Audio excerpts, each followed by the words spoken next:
It's Monday 12th of August 2013.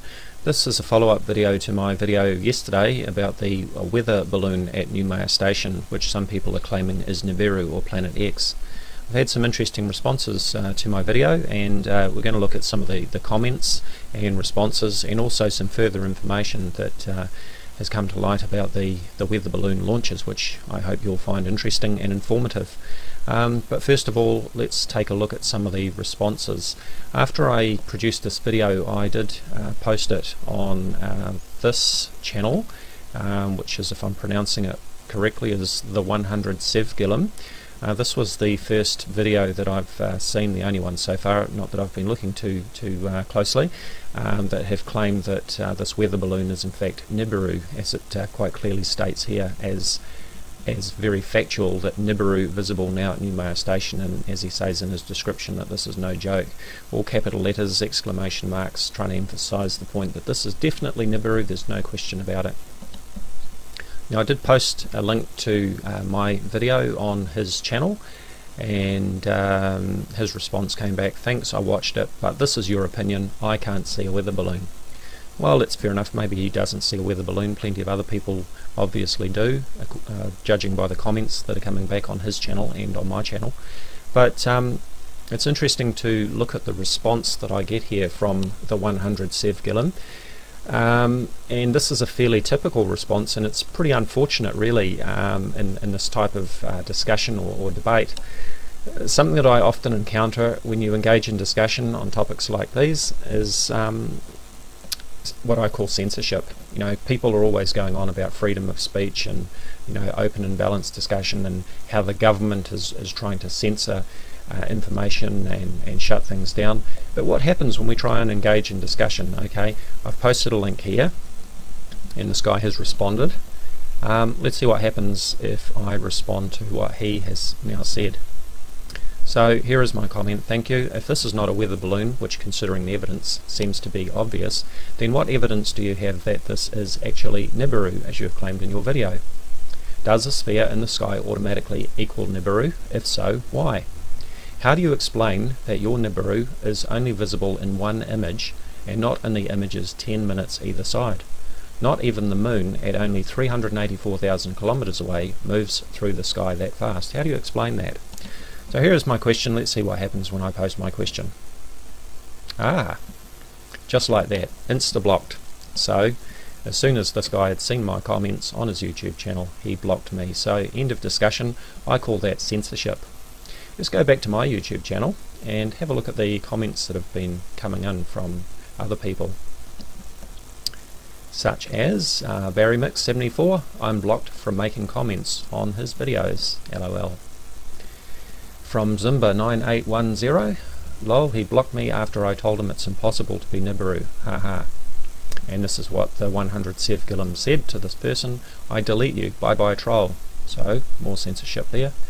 And from the Truth in Astronomy, wow, one statement about the door and the fact that it is a weather balloon, and I was blocked. Of course, the little coward asked the question before he blocked me, so of course I can't respond with a reasonable answer. What a little coward he is.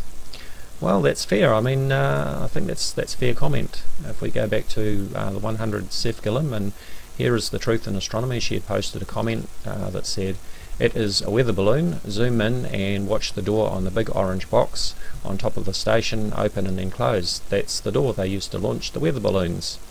And the 100 Sevgilum responds, oh, and you are from Neumayer staff, right? And then the Truth in Astronomy is not given the option to respond because she is blocked. Censorship. So much for searching for the truth and open and honest discussion.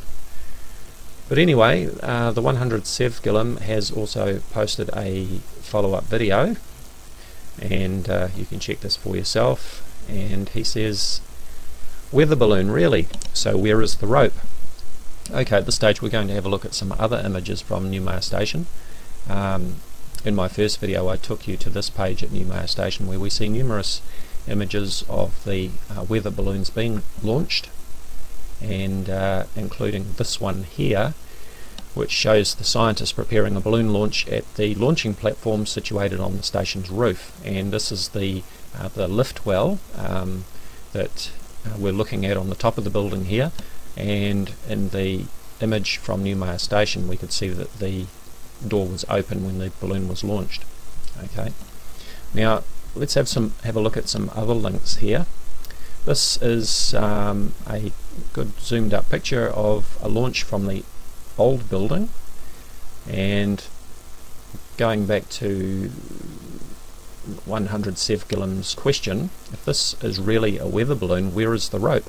Well, if you're watching this in high definition, you might be able to see this very fine little line. It's very thin, and obviously from a distance you're not going to see a thick rope because it just isn't there. Let's have a look at some other images.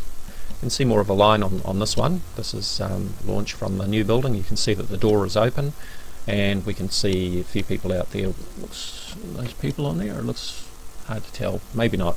Okay, but the door is open, and there goes the balloon. What about in this image here? Here's the old building that they used to use. Here's the guy with the balloon. And finally with this link, which is about the balloon shed. Obviously this is what they're calling this tower part on the top, which I'm calling a lift well. They call that the balloon shed. That's where they release the balloons from. And this is what they have to say. Upper air soundings are carried out routinely once a day between 10 and 12 UTC.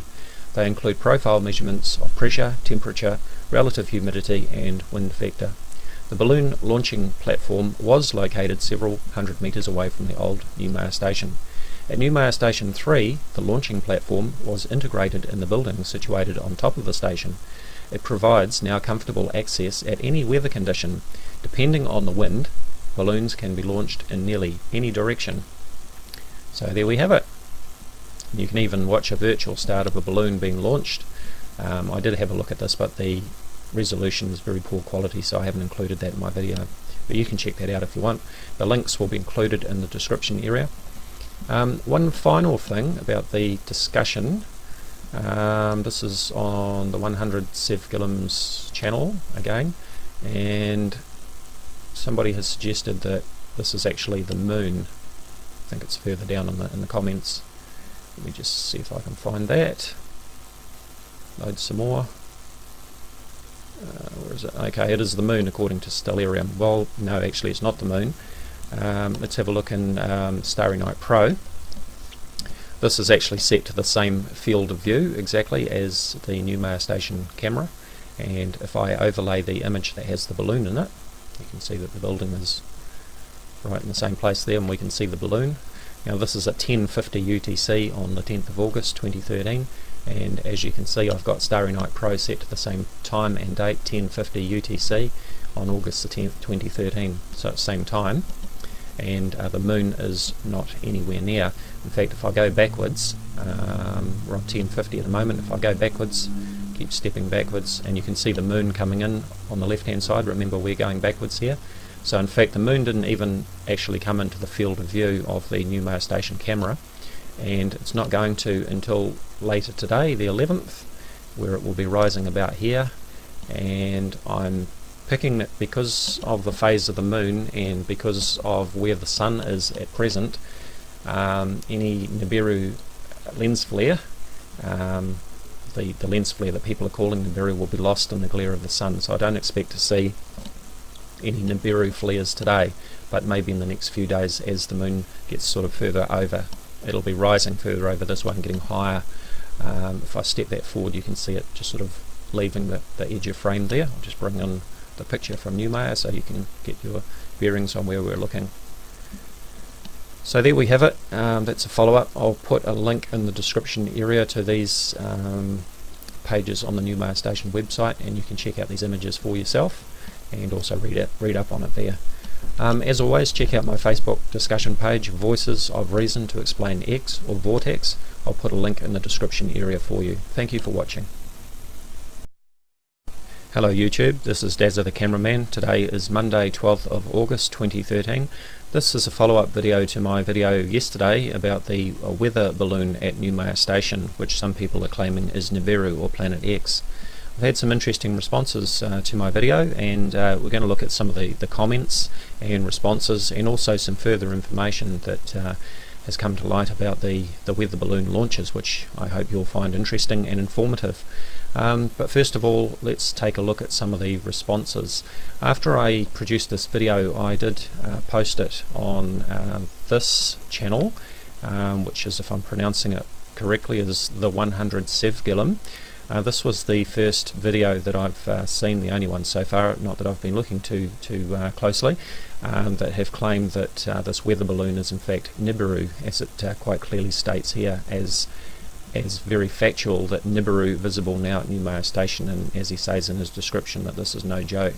All capital letters, exclamation marks, trying to emphasise the point that this is definitely Nibiru, there's no question about it.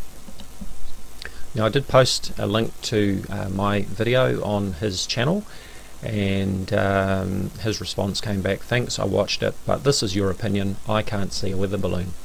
Well, that's fair enough, maybe he doesn't see a weather balloon, plenty of other people